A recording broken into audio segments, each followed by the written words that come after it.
Lisa Duncan, how you doing today? I'm well. How are you? Lisa, I'm doing good. I want to know this before we really go anywhere, and that is, do you have like a special sort of talent that you really appreciate, but you don't get to use it that often? But then when you do, you don't think people appreciate it as much as you think they should. Wow, that's a really good question. And I think I'm pretty good at reading people and reading situations.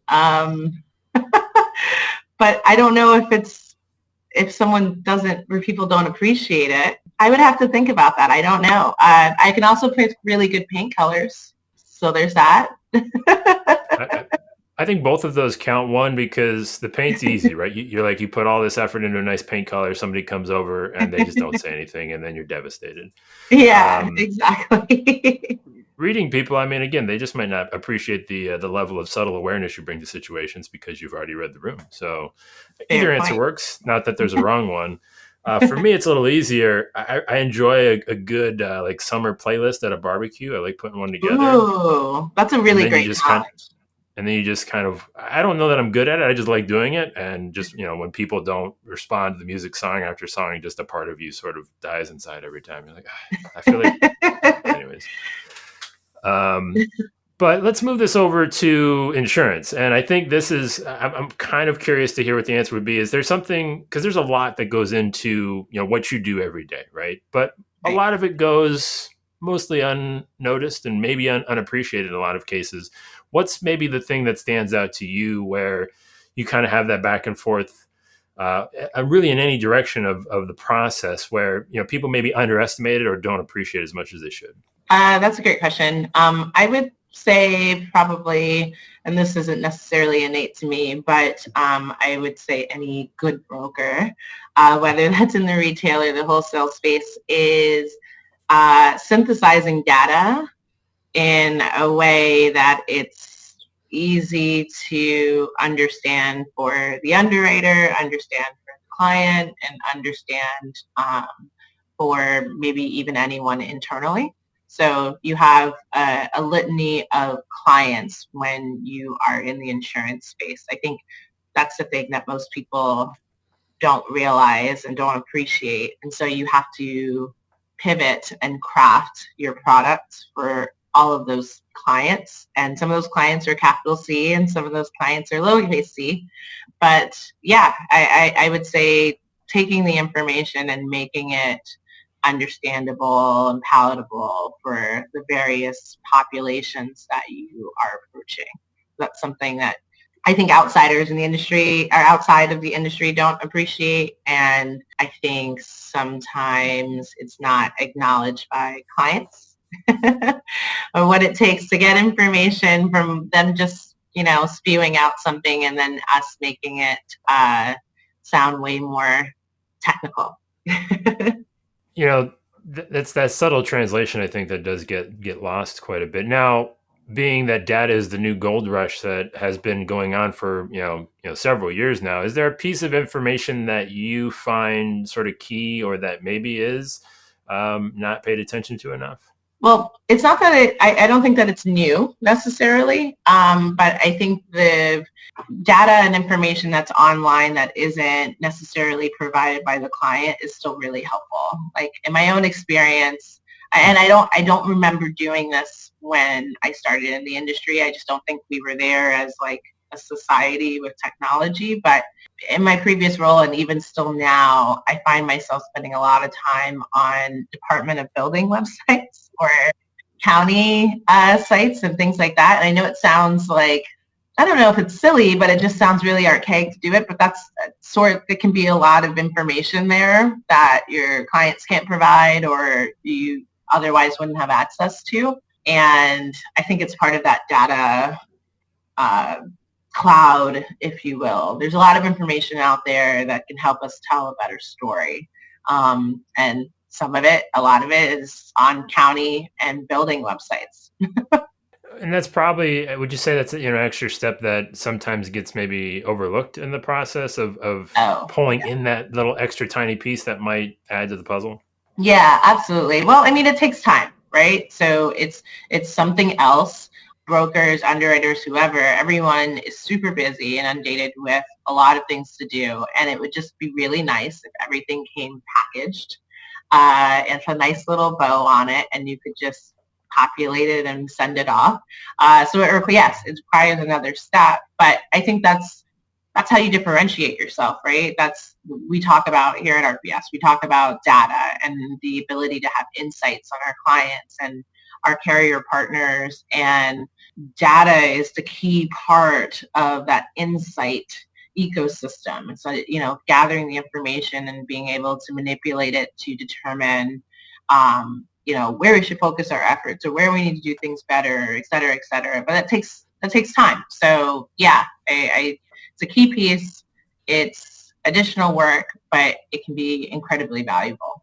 Yeah, I guess the question you sort of mentioned, like we weren't there necessarily when you got in the industry. What has that progress been like for you in terms of what you have been able to kind of do now versus when you got into it? How surprised are you as to where we're at? Are we where you think we should be, or do you think I guess if you had to put a sort of a dot on a map, like are we making progress to maybe your expectations? Not that anybody's counting. Well, it's funny that you asked this question, because I was thinking the other day when I was making dinner why I'm equating to making dinner, but I can just remember being over the stove and thinking about this, how I can remember I started with Marsh in Pittsburgh, and I can remember that part of my training process was learning how to go into the file room and how the actual blue folder needed to be organized with, and you had to use the double hole punch for the top of the page, and it had the little arms that you would fold over and file it a certain way, and you would get audited and scored on how, this is part of your performance review, about how things were in here, was everything documented, et cetera, et cetera. And I was chuckling to myself about, now it's shared folders. It's not necessarily that your performance review is based on it, but it's really for your own benefit that information is there, and from a continuity standpoint, right? If you're indisposed and can't access, somebody else can, and readily. So I would say I definitely would have expected us to have been there by now for something like that. But overall, yes and no. I think there's parts of what we do that have come a long way that I'm like, yes, this was awesome. I'm grateful that we have found the light or seen the light about, for example, like claims handling or site visits, being able, and I would say the pandemic also contributed to this too, is there's so much you can do with remote videos, and you can actually see things and do things, and you don't have to physically be there. I think that's great. On the flip side, no, I'm trying to think of something. I'm trying to think of something that's like kind of archaic, and I don't know why we have it. Amendatory forms on policy. I don't know how familiar you are with policies per se, but especially on a property policy, some of our carrier partners put every state on that form. And so the policy is like 300 pages long. And I would have thought, I can remember that from the beginning of my insurance career, and it is still in existence today. And I would have thought that we would have figured out a way to just say, hey, when you send a policy, here's a link. These are the most updated amendatory forms. Check it out. Yeah. Because nobody actually reads them. And it's just, it's paper. Although it may have been sent electronically, it's still a big PDF. So yeah, I think there's some things that we do really well in the industry from a technological standpoint and from modernization and being contemporary. And then there's other things that are just like, I don't know, will this ever change? Maybe it keeps a couple of people employed, and that's why it'll stay like this. I don't know. But yes and no, it boils down to. It's a constant battle, right, of fighting the old ways and how do we kind of continue to progress. Absolutely. And the other thing around this conversation, too, is I think that's interesting is, the more data we have, the better we can be. But then obviously the more data that we get, the more nervous people get about. So there's that whole balancing act of like how much we get, how much they want to give.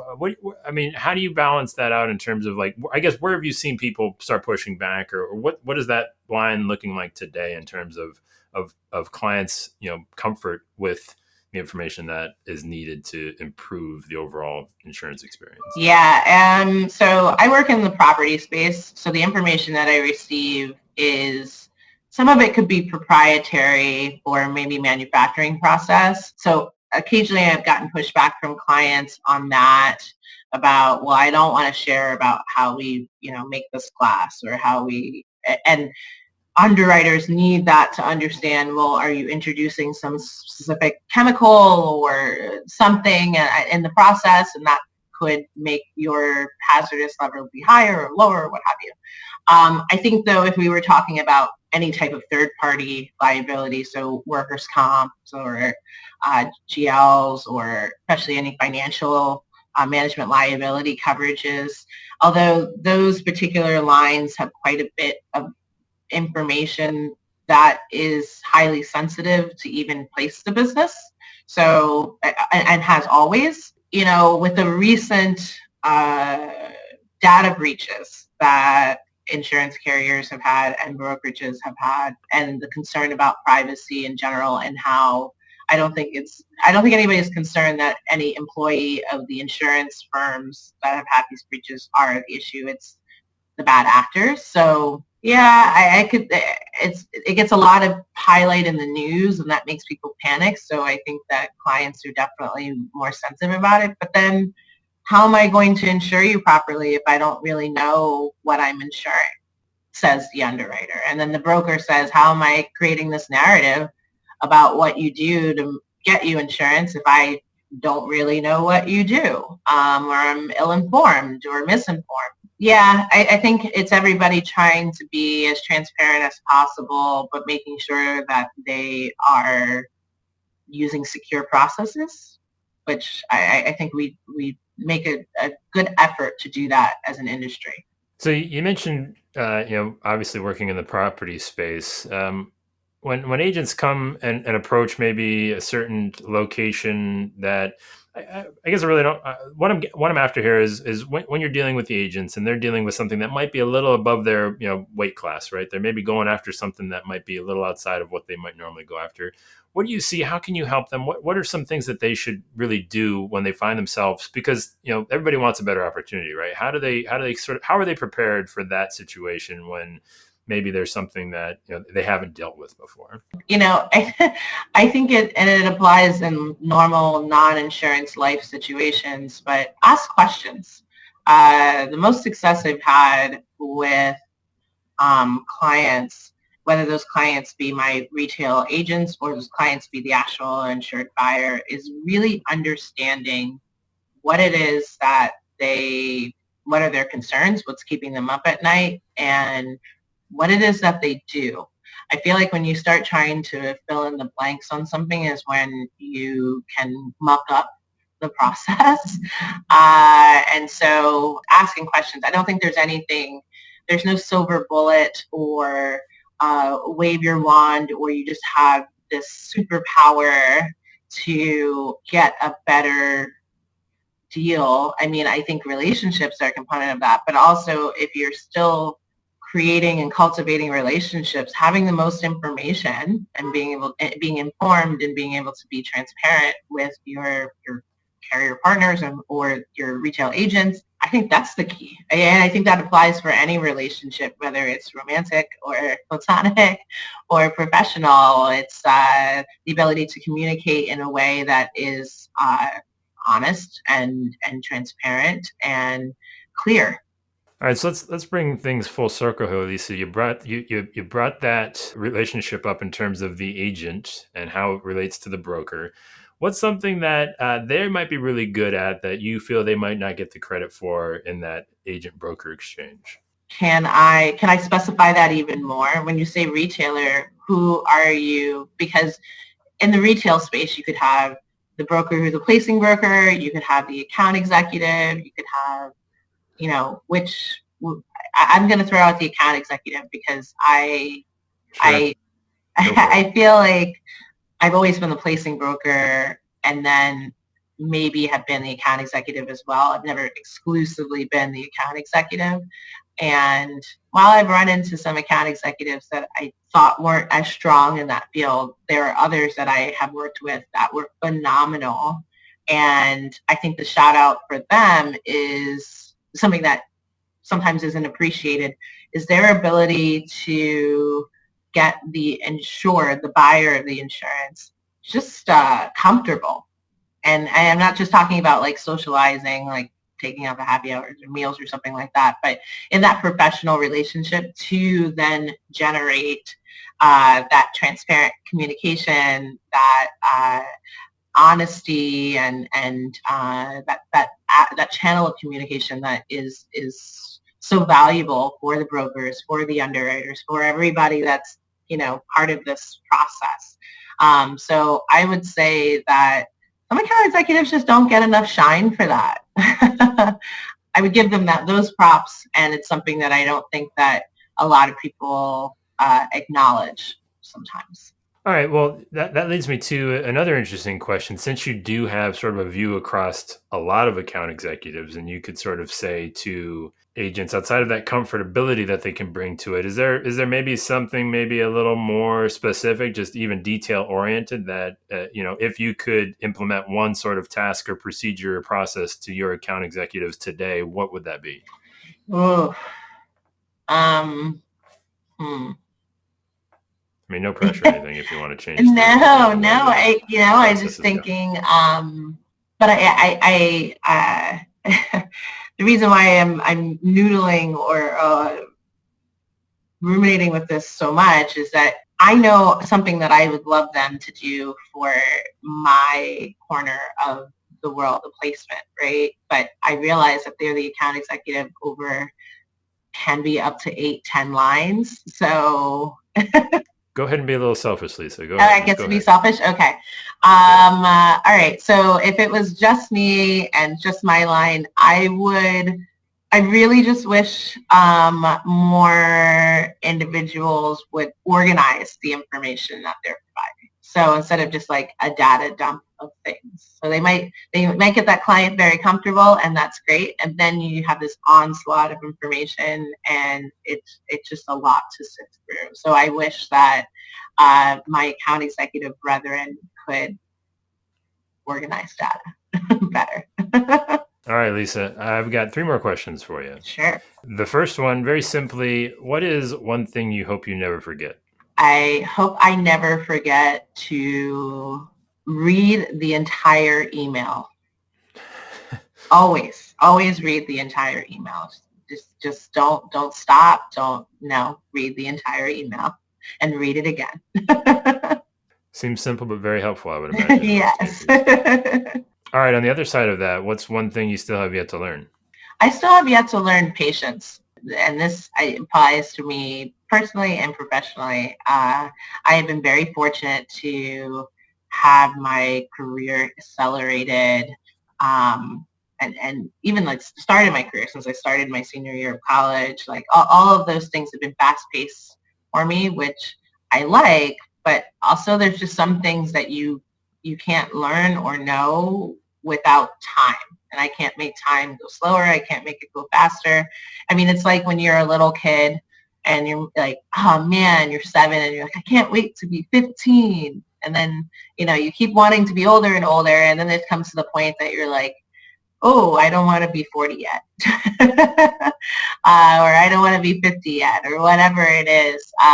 But yeah, I hope that I can continue in my life to learn to stop, breathe, look around, and understand that I don't control time. I just need to use it wisely, and I need to be patient about how it transpires. All right, Lisa, last question to you. If I were to hand you a magic wand of sorts to reshape, change, speed up, alter insurance, really in any way, shape, or form that we maybe haven't touched on yet, what is that thing? Where is it going? And what's it doing? This is super nerdy, but I do feel passionate about it. Just thinking about it more and more as I get further in my career. I wish with this wand, I could make an insurance 101 class be part of a curriculum in your gen eds in your first year of college. I think that sounds so, I don't know how many people would be super excited about it, but I think there'd be enough that people would, I don't know, there might be more interest in the industry. Because otherwise there just isn't, only because, you know somebody or something, but maybe, yeah, some sort of introduction to, like, I really wish that I had learned in high school how to, although TurboTax is really helpful, to do your taxes or something like that. I never use fractions right now. It would be really nice to have learned some of those basic life skills or something. And insurance, as much as nobody, I think, would say it out really out loud, it does permeate a lot of how business works, how society works. We need it for ships to sail and cars and trucks to move and trains to be on the rails.